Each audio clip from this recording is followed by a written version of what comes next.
is there a limit on the amount of vaccines given at once? So can you have more than one vaccine at the same time? And the answer is yes, but also it depends. So when it comes to healthcare, there is some nuance, which means that we have to explain different situations that we can say yes to and different situations that we can say probably not. So the first one is, if you are young and pretty healthy, let's say you do not smoke, you do not drink that much alcohol, or you don't drink alcohol at all, you sleep really well and you eat really well, and generally you are not on any other medication, then you are likely to be able to have more than one vaccine at the same time. And when we give one vaccine in the arm, if we're going to give more than one vaccine, we can give up to 3 vaccines in each arm, and each vaccine has to be at least 2.5 centimeters away in terms of the location from the other one. So we call it like a equilateral triangle that we have to give the 3 vaccines in one arm. And then we can also give 3 vaccines in the other arm as well. So the maximum number of vaccines I have ever given anyone is 6. And then it depends on the type of vaccine. So there are generally 2 types of vaccine. So we call them active and inactive. So the active one is a live vaccine, which means that it has the virus or the bacteria in it, and it's a very, very weak version. So it might cause or be more likely to make you feel unwell, but only for a short period of time. You won't get the full-blown disease that we're trying to protect you from. But it has shown that the live version of that disease that we're trying to protect you from is much more effective as a vaccine. And also it's something that you will have probably only once or twice in your life.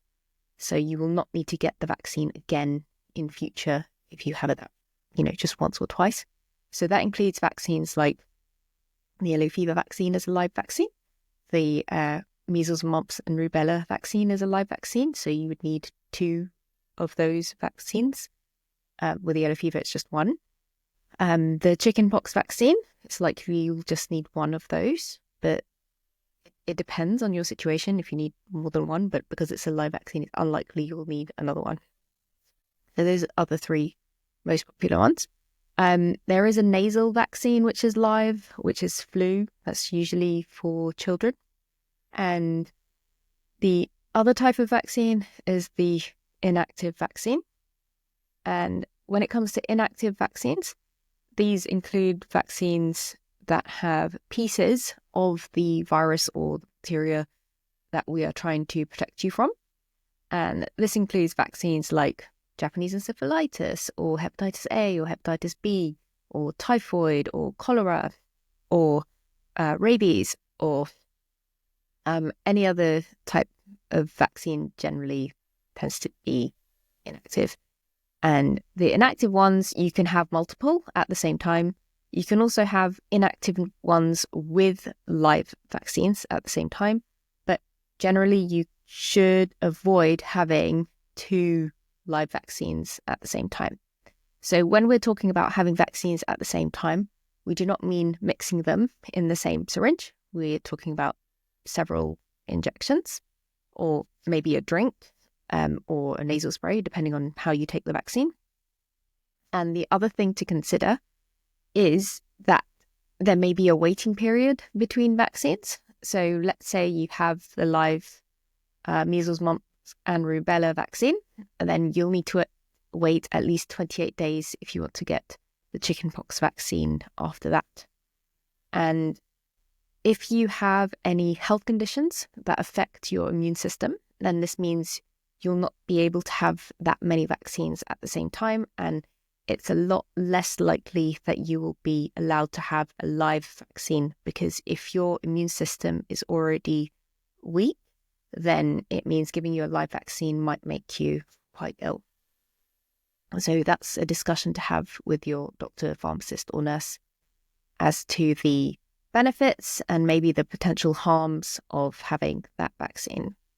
So another thing to consider is if you have any health conditions that affect your immune system. So this could be maybe you are having treatment for cancer, maybe you're having chemotherapy, or maybe you have HIV or hepatitis, any kind of long-term disease or health condition. And the other thing to consider is your lifestyle. So if you are not sleeping well, you take a lot of other medications, and there are specific medications, if you take them, maybe you may not be able to have certain vaccines. And if you are someone who smokes cigarettes, tobacco, if you are someone who drinks a lot of alcohol, and if you are someone who is not eating very well, or generally you are not very fit, you're not very active, then these are all things that can affect your immune system.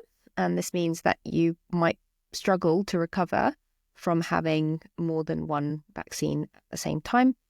And this is something that you'll need to talk to your healthcare professional about before you have the vaccines, because there are some people who will just get a sore arm, and there are some people who might feel unwell after they have a vaccine. And so it's important to talk about what will happen if you do get more than one at the same time.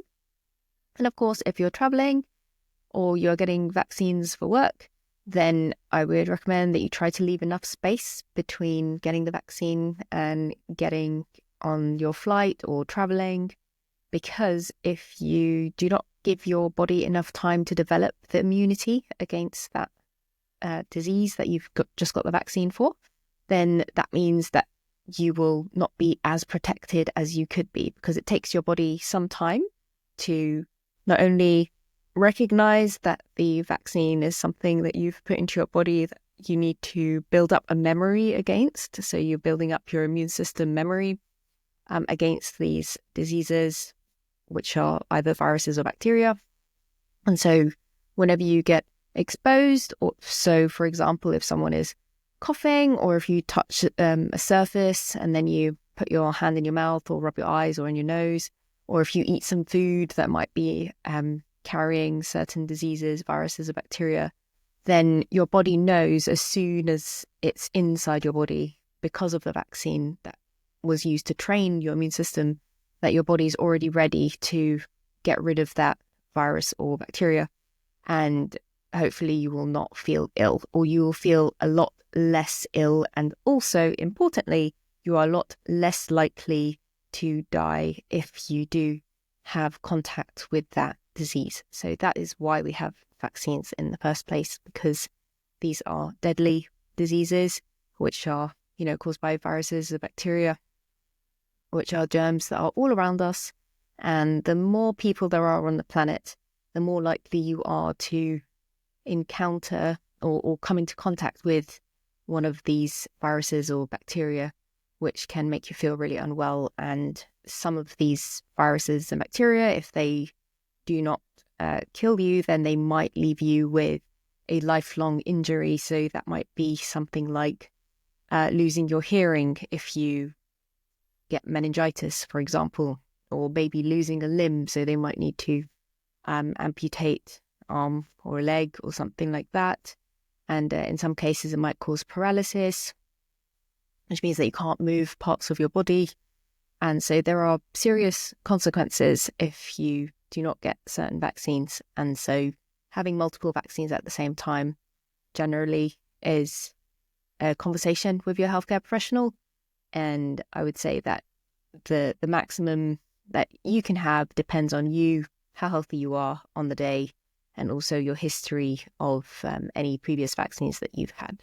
So that's the other thing to consider if there are any allergies to anything in the vaccines. Another thing to consider when it comes to having more than one vaccine is the age of the person.